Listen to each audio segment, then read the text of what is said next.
Trey, let's hop on over to Kansas State. The Wildcats did win the Big 12 championship game last year. They were not the team that anyone expected to win the title, but they beat TCU in Arlington in an absolute thriller. They go 10-4 with a Sugar Bowl appearance. That Cinderella season did come to a grinding halt against Alabama, but Chris Kleiman gets a 4-year, $44 million extension. Nearly put an extra zero in that bank account. Might deserve it. Well, maybe he coached he coached that Wildcat team to kind of new heights last year, 7-2 in the conference. Team strength is the running game, and that might surprise some folks who don't know what goes on in Little Apple because Deuce Vaughn is now a Dallas Cowboy, and well, last year the offense really kind of was Deuce Vaughn. The interesting thing that Kansas State fans who have previously tuned into our show will know is we're very, very high on DJ Giddens. Trayshawn Ward, transfer from Florida State, was also voted by the media as the Big 12 newcomer of the year for the preseason. So there's a lot of expectations on the running game at Kansas State. Will Howard, though, is not to be overshadowed. He's a very, very good quarterback, really took control of that offense last year and earned the respect of the entire team, so much so that Chris Kleiman said, you look at Will Howard and you know this is his team. So the offense for Kansas State should be a whole lot of fun. Phillip Brooks comes back. He had 45 catches last year for almost 600 yards and 4 touchdowns. And then, oh, by the way, you have maybe the best overall offensive lineman in the country in Cooper Bebe. He and Joe Alt from Notre Dame are kind of 1-2, maybe 1A, 1B in that regard. So the offense for Kansas State should be very, very solid once again. You flip it over to the defense, and the weakness here will be the secondary because only Kobe Savage is a returner coming back. They truly are planning on going cornerback by committee from everything that I've read from Kansas State football on the other side of Kobe Savage and with the nickel as well. Daniel Green is a super senior. He's back at linebacker. He's got over 200 tackles. Austin Moore joins him as well. He had 87 tackles last year, which actually led the ball club. And then at the edge, you're going to have 2 guys that need to step up and replace Felix Nduke Uzama. It's Khalid Tate and Nate Matlock. Both of them are primed to be the starters coming off the edge. So, Trey, you look at the schedule here, and weeks 3 through 8 are kind of spicy, right? You've got at Mizzou versus UCF, an early bye. Then you go to Oklahoma State, to Texas Tech, and then come home to TCU. Now, the question I have for you is, I think everybody's really high on Kansas State. Specifically, I've got them going either 10-2 or 11-1, depending on how you cut it, and reaching a Big 12 title game. Are you as high on Kansas State as some of the media is, including us? I am. I have them going back to Arlington this year. I have them. I'll save my pick for who they face off against for a little bit, but yeah, I have the Wildcats going back to Arlington this year because Will Howard is going to be one of the top quarterbacks in this conference. He's one that not a lot of people are talking about outside of Big 12 country, but you see him inserted into the starting lineup last year after the injury to Martinez, and the offense just took on another gear. When's the last time we saw a Kansas State quarterback throwing for almost 300 yards, 4 or 5 touchdowns a game, and still running the ball pretty efficiently when he gets the opportunity?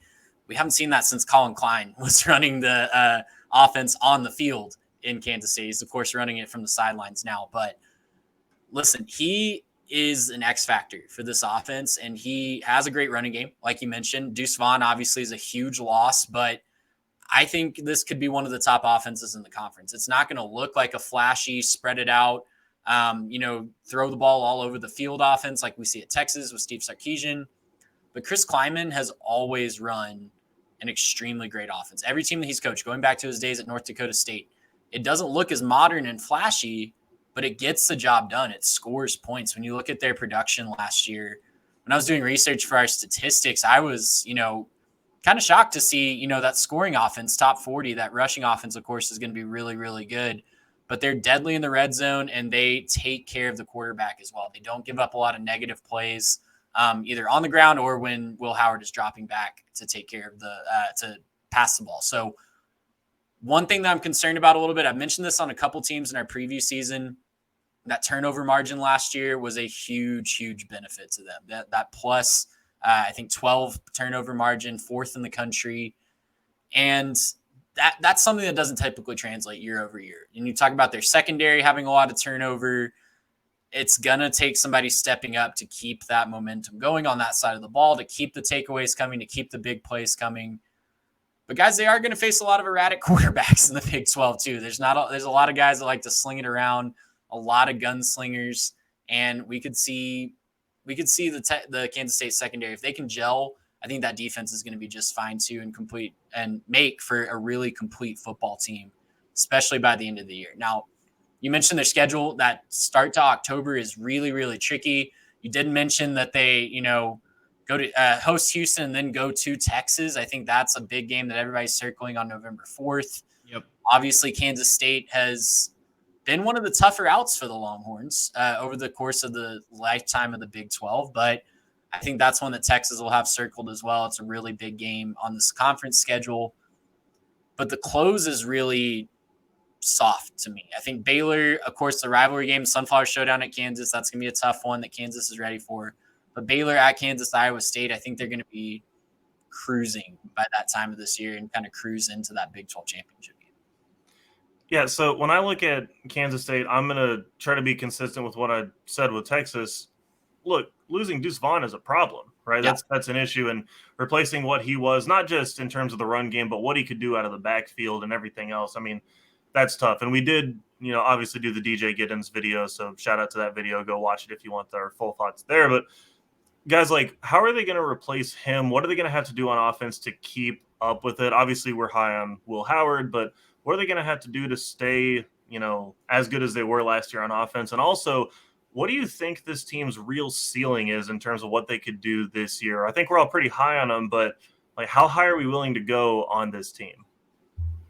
For me, I think the absolute ceiling's probably 11-1. I don't think they get through Big 12 play unscathed, because they do have some really interesting opponents, especially after that bye week at Oklahoma State, at Texas Tech. They host TCU, they host Houston, and then they go to Texas as well. So I feel like they get clipped somewhere in there. Guys, I'll say this. At Missouri, September 16th is a tricky game. It's a rivalry game. Now, depending on which side of the fence you're on with Missouri, you could either think that's absolutely a game that Kansas State could lose. You could say Kansas State wins that one by 24. I think it's a very, very tricky road game for Kansas State early in the season. To answer your running back question, they don't have a Deuce Vaughn who can do it all, but Trayshawn Ward, I think, is going to be very, very close. He can run between the tackles. He can also catch passes out of the backfield. DJ Giddens is more of that heavy physical presence who's going to run downhill. They have the pieces on the roster to keep that offense humming. I'm going to choose to believe in Will Howard and Colin Klein, and their defense should be very, very good as well, as long as the secondary can hold up. Yeah, their ceiling is doing what TCU did last year and catching lightning in a bottle and running through the Big 12. I mean, we could say that about a lot of teams in the conference this year. I mean, I don't think any of us were saying about TCU last year, so maybe we look towards the bottom of the league to see a true lightning in a bottle situation. But yeah, I mean, Kansas State, if they get hot and if they just have things go their way, if they keep the turnover margin high, if they keep getting takeaways and don't turn the football over, which Will Howard was very good at not turning the football over last year until he saw the Alabama defense in the Sugar Bowl, then yeah, they can do exactly what TCU did last year and run through the conference. Gracious, how about that?